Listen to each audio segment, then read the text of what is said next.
One of the things you've not shied away from talking about is the state of our economy today. Yeah. You've described it as dilapidated. You've used words like economic shutdown was looming, a crisis as well. And earlier on, when you were speaking to my colleague Rashid Abdallah, you even mentioned that just yesterday there were insufficient forex reserves at the central bank to purchase oil. How did we get there?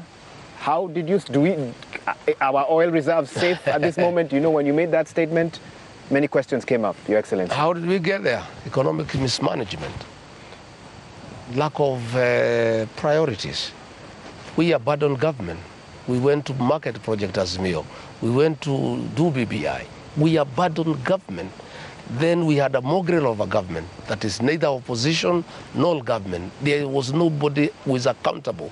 There was no oversight. And that is how the country almost shut down. And I'm asking you this because the central bank governor, on the record, told parliamentarians that we're out of the forex crisis, that there was a golden bike type scandal that was being worked by certain players. Yes. That has been sorted. Yes. So Kenyans believe that we won't hear that anymore, but you're telling us now today the governor was we still have a forex crisis. The governor was very forthright by saying that the coffers were ripped off in the last 3 months. So what's the cause of this current crisis? Because he says it was sorted, but you're telling us we still have a crisis today. Why there was a forex problem is because of state capture.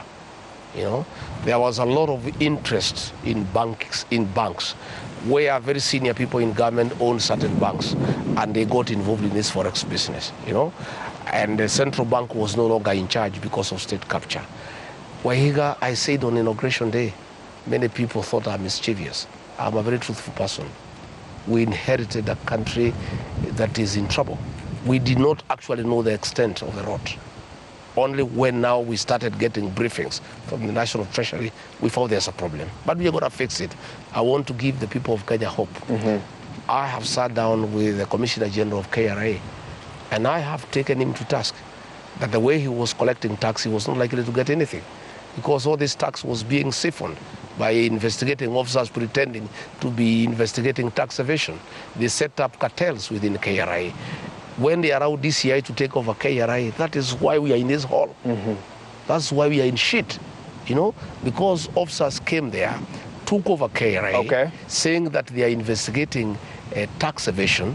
They formed cartels, they formed extortion rings, they started collecting the tax themselves. Your Excellency, with your permission, I'll interrupt you because that's in the past. You said freedom has come, so it's a new dispensation, and I now want to understand. But you're asking me how we got here. You're asking me how we got here. I want to understand from you what precipitated, for example, yesterday's crisis. You're now in charge. I am saying. I want to assume it's not the same factors.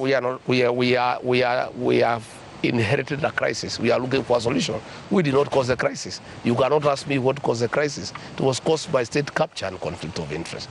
Ourselves, we are looking for a solution. We did not precipitate the crisis. So how do you see this? We have come in, Wahiga, we are only 17 days old. The Minister for National Treasury is not ours.